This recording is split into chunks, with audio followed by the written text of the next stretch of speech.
Sidang jamaah sholat Jumat yang insya Allah dimuliakan dan dirahmati oleh Allah Subhanahu wa Ta'ala. Waktu semakin mendekati kita, waktu bergilir tanpa terasa. Akhirnya kita memasuki lagi tahun baru Hijriah yang kita kenal dengan 1 Muharram. Yang kemarin baru kita laksanakan puasa 10 Muharram. Apa sesungguhnya pelajaran-pelajaran moral yang kita bisa ambil dari sejarah hijrahnya Rasulullah Muhammad SAW? Kita mengingat kembali sejarah hijrah ketika Rasulullah SAW sebelum diangkat menjadi nabi dan rasul. Ketika usia beliau 1 sampai 40 tahun, penduduk Mekah sangat mencintai Rasulullah. Bahkan salah satu kecintaan beliau, orang-orang Mekah kepada Muhammad SAW sebelum diangkat menjadi nabi, sering diangkat menjadi bapak ataupun tokoh yang menyelesaikan perselisihan di Mekah. Dan salah satu yang paling terkenal dan masyhur dalam kisah ketika Hajar Aswad ingin diletakkan di Mekah setelah Ka'bah dipugar, kemudian ingin diletakkan Hajar Aswad di posisi awal, orang-orang suku-suku yang ada di Mekah pada saat itu bertengkar karena merasa kami lebih berhak untuk meletakkan batu Hajar Aswad itu. Mereka berselisih berhari-hari. Akhirnya Abu Jahal mengambil keputusan yang kita percayakan adalah Muhammad. Yang pada saat itu Muhammad usia 36 tahun, sejak pemuda digelari dengan Al-Amin. Ketika Abu Jahal menunjuk Muhammad, bagaimana kalau Muhammad kita percayakan menyelesaikan masalah kita? Seluruh suku yang ada di Mekah setuju.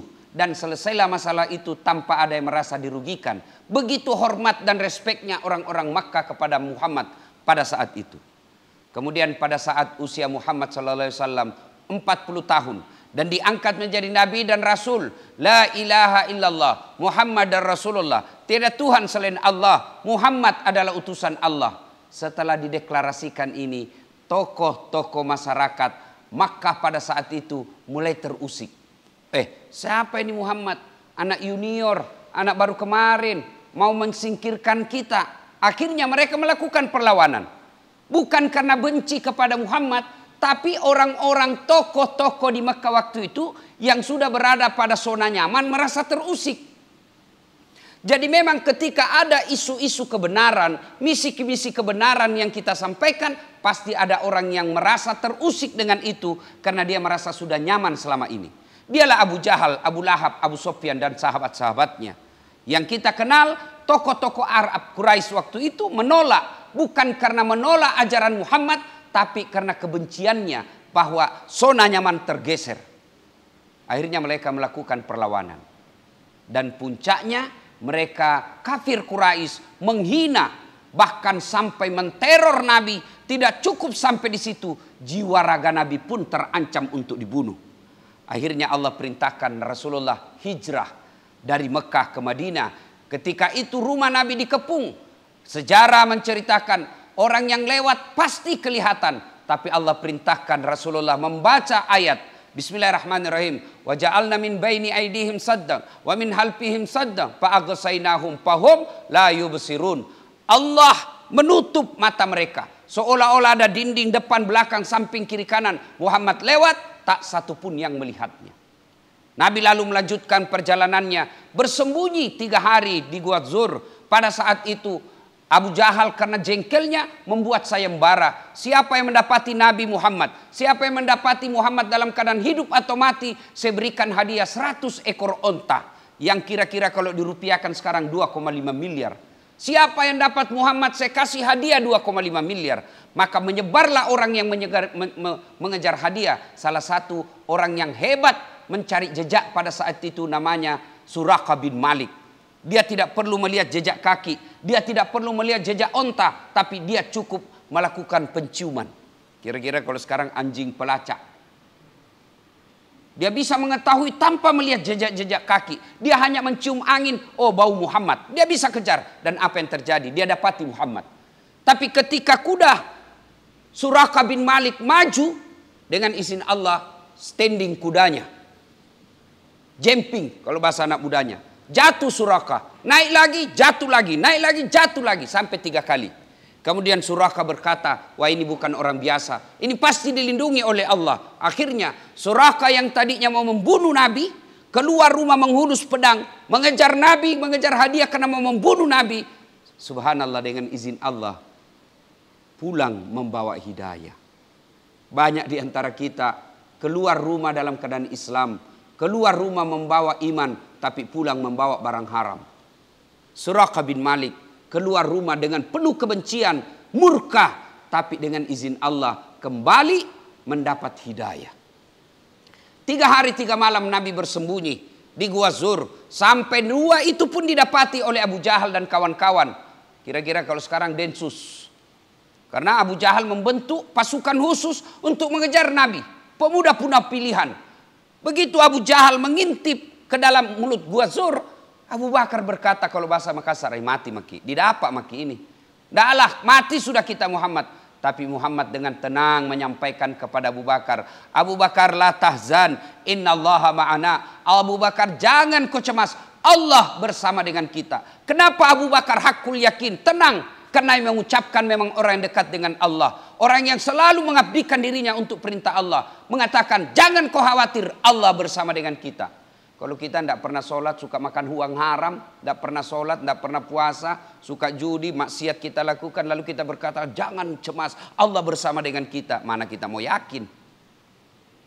Alhamdulillah dengan izin Allah Rasulullah terlindungi, hanya Allah mengirimkan bukan burung ababil, bukan pasukan malaikat seperti di Taif, tapi apa yang Allah turunkan? Laba-laba yang membuat sarang dengan izin Allah. Sarang laba-laba yang rapuh itu mengalahkan densusnya Abu Jahal. Lalu Nabi melanjutkan perjalanan sampailah di Madinah. Dan apa yang pertama kali dibangun Nabi bukan rumah beliau, tapi apa yang pertama Nabi bangun? Masjid. Dan setelah itu Rasulullah mengumpulkan kaum hajir dan muhajir, muhajir dan ansor, orang-orang yang ikut hijrah dari Mekah dengan orang-orang ansor, orang-orang Madinah asli. Beliau kumpulkan, lalu Nabi berwasiat, saudara-saudara sekalian, kalau kalian mau sukses, maka saya berikan wasiat ada 5. Kira-kira kalau kita di Indonesia, polisi bikin wasiat, namanya perintah harian jenderal, Kapolri. Apa perintah waktu itu kata Nabi? 1, utlubul ilma. Belajar kok, tuntut ilmu pengetahuan. Yang kedua kata Nabi, ahsin kalamaka, haluskan tutur katamu.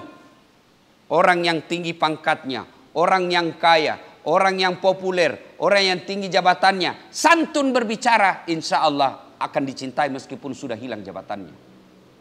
Yang ketiga kata Nabi, kalau kalian mau sukses, at'im al-mazakin, bersedekahlah, beri makan fakir miskin. Yang keempat kata Nabi, kalau kalian mau sukses, silul arham, sambungkan persaudaraan. Betapa banyak kita lihat orang akhirnya sukses karena bermodalkan jaringan. Itulah yang disebut dalam Islam menyambungkan persaudaraan. Betapa banyak yang orang akhirnya hancur berantakan bisnisnya karena terlalu banyak musuh-musuh dan musuhnya. Dan yang kelima kata Nabi, kalau kalian mau sukses jangan lupa ada resep kelima. Apa itu? Wa minal laili fatahajjat bihi. Bangunlah sepertiga di akhir malam untuk sholat tahajud. Subhanallah. Setelah saya pelajari hadis ini, Nabi ternyata pakar manajemen. Coba kita lihat. Perintah pertama sampai 4 itu hubungan horizontal kepada manusia. Tapi jangan lupa, sebagai orang beriman, jadikan Allah sebagai sandaran vertikalmu. Bersandar kepada Kapolri, Kapolri ada pensiunnya. Bersandar kepada Presiden, Presiden ada hilang jabatannya. Tapi bersandar kepada Allah, tidak ada pensiunnya, tidak ada hilangnya. Bahkan bukan cuma di dunia, sampai di akhirat Allah Maha Kuasa. Dan Allah punya memiliki kerajaan. Sidang Jumat yang saya muliakan. Apa pesan moral yang bisa kita ambil dari sejarah singkat ini? Yang pertama, hijrah itu ujian keimanan buat umat Islam. Kita cinta kepada materi, kita cinta kepada keluarga, bahkan saudara kandung pun kita cintai. Tapi ketika sudah berbicara soal iman, tidak boleh cinta kepada dunia mengalahkan cinta kepada Allah Subhanahu wa taala. Mana buktinya? Lihat. Allah perintahkan, pindah kau ke Madinah. Sahabat waktu itu pindah, tidak memikirkan rumahnya, tidak memikirkan kebun sawitnya. Dia hijrah pindah menyelamatkan imannya. Bahkan dia berperang dengan saudara kandungnya. Siapa? Khalid bin Walid waktu itu belum Islam. Berperang dengan saudaranya Khalid bin Walid. Perang saudara, saudara kandung. Ada yang berperang dengan bapaknya, ada yang berperang dengan pamannya. Demi apa? Demi membela agama. Ketika perintah Allah, tidak ada pilihan kecuali kita harus pada barisan Allah Subhanahu wa taala. Betapa banyak orang demi jabatan, demi harta, demi popularitas, dia korbankan agamanya. Dan lihat fakta sejarah kehidupan ini. Orang yang berjuang membela agama Allah akan hidup dengan penuh kemuliaan. Dan sebaliknya, siapa yang mengorbankan agama demi kehidupan dunianya, maka dia akan hidup sehina-hinanya di dunia sampai di akhirat kelak. Saya bilang sama adik-adik saya selalu ikut, lihat kemewahan, biasa ji bos, dunia ji ini ada ji airnya semua. Wa mal hayatud dunya illa mataul hurur. Dunia ini hanya tipu daya semata. Apa tidak boleh mengejar dunia? Boleh, silahkan. Karena bagus juga kalau kita kaya, kita bisa berderma. Bagus juga kalau ada jabatan kita supaya kita bisa menolong agama Allah. Tapi kalau kita kejar semua itu, lalu mengabaikan agama, demi Allah kehinaan sehina-hinanya yang akan dapat. Dan lihat sejarahnya dalam. Ini bukan cerita lisan, bukan tulisan-tulisan, tapi fakta perjalanan hidup manusia. Lihat mereka yang memuliakan agamanya, meskipun sudah tulang belulang, tetap diagungkan dan dikenang kemuliaannya. Yang kedua, bicara soal hijrah, tidak ada mustahil di sisi Allah. Nabi sudah dikepung, sudah dikejar pasukan khusus, tapi dengan insya Allah terkalahkan mereka hanya dengan sarang laba-laba. Kalau Allah yang menolong kita, tidak ada yang mustahil di sisi Allah. Maka capek cari muka sama manusia. Capek kejar-kejar, cari muka, cari nama depan manusia. Tapi siapa yang mengagungkan dan cari nama kepada Allah, maka dunia akan menyertainya. Saya ingat pesan waktu saya mau berangkat, tamat SMP, mau berangkat ke Makassar, menuntut ilmu SMA. Saya ke pondok pesantren DDI Kabalangan, ketemu dengan guru tak almarhum Abdurrahman Ambok Dalle. Dia memberikan ilustrasi sederhana dalam bahasa Bugis. Nak, yakolino mulelung de muruntu Illinois caput to akhiratmu. Tapi kau mulelungi agamamu, akhiratmu mulelung muruntu Illinois muruntu to akhirat. Bahasa Indonesianya, nak, kalau kau kejar dunia, bisa jadi dunia kau injak bahkan menggilasmu sendiri. Dunia yang menggilasmu, kau tidak dapat dunia, akhiratmu pun lepas. Tapi kalau kau kejar akhirat, insya Allah dunia akan ikut.